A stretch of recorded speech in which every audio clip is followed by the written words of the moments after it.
السلام علیکم راہ حق کے ہم سفر ساتھیوں، فقہنا فی الدین فقہنا فی الدین۔ اللہ تعالیٰ مجھے دین کی سمجھ عطا فرما۔ ہم نے سورہ فاتحہ کی آیت نمبر 4 میں ایاک نعبد سمجھ لیا ہے، اب ایاک نستعین سمجھیں گے۔ ایاک صرف، نستعین ہم تجھ سے مدد مانگتے ہیں۔ ہم کیوں مدد مانگے؟ بعض دفعہ ہم سمجھتے ہیں کہ ہم بہت طاقتور ہیں، ہمیں کسی کی مدد کی ضرورت نہیں ہے، ہم سب کر سکتے ہیں، حالانکہ ہم اللہ کی مدد کے بغیر کچھ نہیں کر سکتے۔ ہمیں ہر سیکنڈ اللہ کی مدد کی ضرورت ہے۔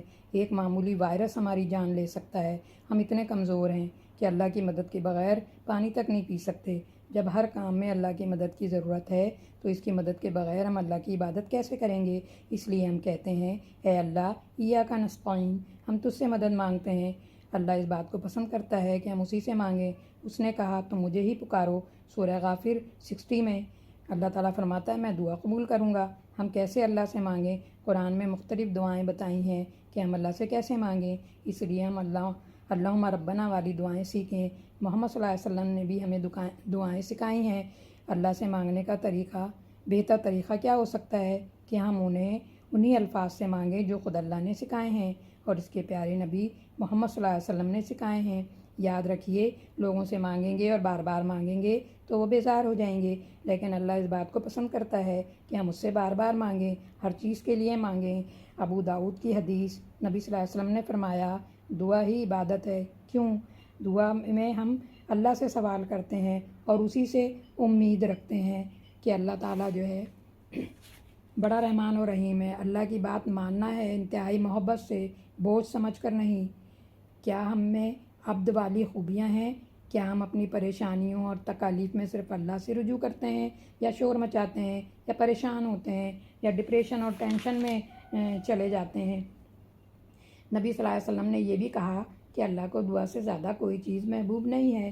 جو بھی کام کرنا ہو اللہ سے مدد مانگیے۔ ہم بہت کمزور ہیں تو اللہ کی مدد کے بغیر ہم عبادت بھی نہیں کر سکتے۔ اس لیے اس احساس کے ساتھ اس آیت کو پڑھیے کہ اے اللہ اس نماز کو اور اس کے بعد ہر کام کو کرنے میں مجھے تیری مدد چاہیے۔ ہر مشکل اور پریشانی کے وقت بھی تیری ہی مدد چاہیے۔ لوگ بالکل پسند نہیں کرتے کہ آپ ان سے کوئی چیز مانگیں، مگر اللہ بار بار مانگنے والوں سے محبت کرتا ہے۔ ہر کام میں اللہ کی مدد مانگنا ہے۔ کس طرح؟ جیسے کہ نبی صلی اللہ علیہ وسلم نے اور نبیوں نے مانگا، یعنی دعائیں جو ہیں وہ سیکھنی ہیں۔ کیا بندوں سے مدد نہیں مانگنا چاہیے؟ اللہ نے فرمایا مظلوم کی مدد کرو۔ بندوں سے ہم وہ مانگ سکتے ہیں جو وہ دے سکتے ہیں۔ اولاد، رزق، صحت اور ہر مصیبت اور مشکل سے بچاؤ بندوں سے نہیں مانگ سکتے۔ ڈاکٹر سے علاج کروا سکتے ہیں، شفا صرف اللہ دیتا ہے۔ ڈاکٹر وسیلہ ہے، ذریعہ ہے، سبب ہے۔ ڈاکٹر نے بچا لیا یہ کہنا شرک ہوگا۔ اللہ سبحانہ تعالیٰ انسانوں کے ذریعے انسانوں کے مسائل حل کرتے ہیں۔ صحابہ کرام جو چیزیں بندے دے سکتے تھے وہ بھی بندوں سے نہیں مانگتے تھے، صرف اللہ سے مانگتے تھے۔ حدیث ہے کہ یہاں تک کہ جوتے کا تسمہ بھی اللہ ہی سے مانگا کرتے تھے۔ اور یہ آیت جو ہے 4 نمبر کی سورہ فاتحہ کی شرک کا خاتمہ کرتی ہے۔ بیمار ہوئے، ڈاکٹر سے مدد چاہی، علاج کے لیے اسباب کے ساتھ مدد کرنا شرک نہیں ہے۔ اللہ کا نظام ہے جس میں سارے کام ظاہری اسباب کے مطابق ہی ہوتے ہیں۔ ایسے شخص سے مدد طلب کرنا جو ظاہری اسباب کے لحاظ سے بھی مدد نہیں کر سکتا، جیسے کسی فوت شدہ شخص کو مدد کے لیے پکارنا، یہ شرک ہے جو بدقسمتی سے محبت اولیاء کے نام پر مسلمان ملکوں میں عام ہے۔ یعنی نیک لوگ، بزرگان دین جو دنیا سے جا چکے، ان کی مزاروں اور قبروں پر جا کر مانگنا، اللہ تعالیٰ فرماتا ہے یہ شرک ہے، کیونکہ وہ تو خود ہی میرے جو ہیں وہ محتاج ہیں۔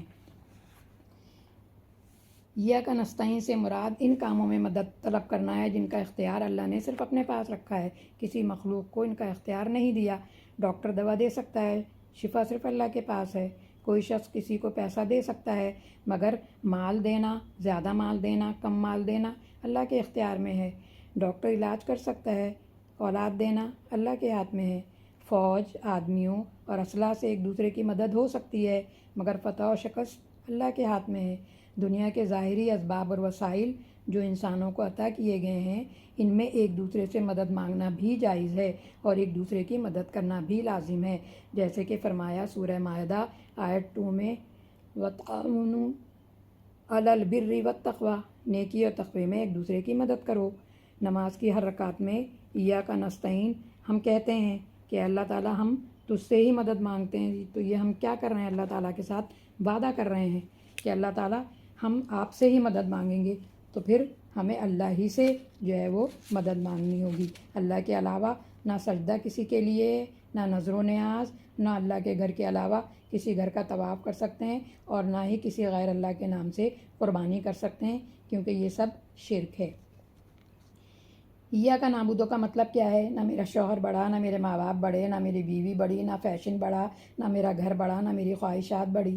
میں نے اگر ان چیزوں پر اللہ کی نافرمانی رکھی، یعنی ان کی بات مانی اور اللہ کی جو ہے وہ نافرمانی کی، تو اس کا مطلب ہے میں ایاک نعبد نہیں کر رہا۔ ایاک نعبد کا مطلب کیا ہے؟ زندگی گزاریں اللہ کی مرضی سے، صرف تیری عبادت کروں گا اور تجھ ہی سے مدد مانگوں گا۔ آپ کا عمل علم کو پکارتا ہے۔ آپ کا عمل کیا ہونا چاہیے کہ آپ نماز میں کھڑے ہوں تو آپ کو احساس ہو کہ میری ہر آیت کا جواب کون دے رہا ہے؟ اللہ تعالیٰ۔ اس طرح ایمان مضبوط ہوگا تو ایاک نعبد ہوگا۔ ہمارے بت ہندوؤں کی طرح سامنے نہیں ہیں، ہم انہیں سامنے رکھ کر عبادت نہیں کرتے۔ کہیں ہمارا بت ہماری اولاد ہے، کہیں ہمارا بت ہمارا شوہر ہے، کہیں ہمارا بت بیوی ہے ہماری، کہیں ہمارا بت ہمارے خاندان ہے، کہیں ہمارا بت رسمیں ہیں، کہیں سوشل اسٹیٹس ہے۔ اپنے بتوں کو خود تلاش کریں۔ ایاک نعبد آپ کو خود کرنا ہے، یہ نہ دیکھیں لوگ کیا کر رہے ہیں یا لوگ کیا کہیں گے۔ اس رب کو راضی کرنے کی کوشش کریں جو آپ سے ڈائریکٹ بات کرتا ہے۔ دعائیں قبول کروانی ہیں تو اللہ سے بڑھ کر کون ہے جو آپ کی دعائیں قبول کر سکتا ہے؟ ہر خزانہ اس کے ہاتھ میں ہے۔ ایاک نعبد پہلے آپ کریں گے، یہ آپ کا عمل ہے، پھر ایاک نستعین ہوگا، یعنی جب آپ اللہ کی بات کو مانیں گے تو پھر اللہ تعالیٰ جو ہے وہ آپ کی مدد فرمائے گا۔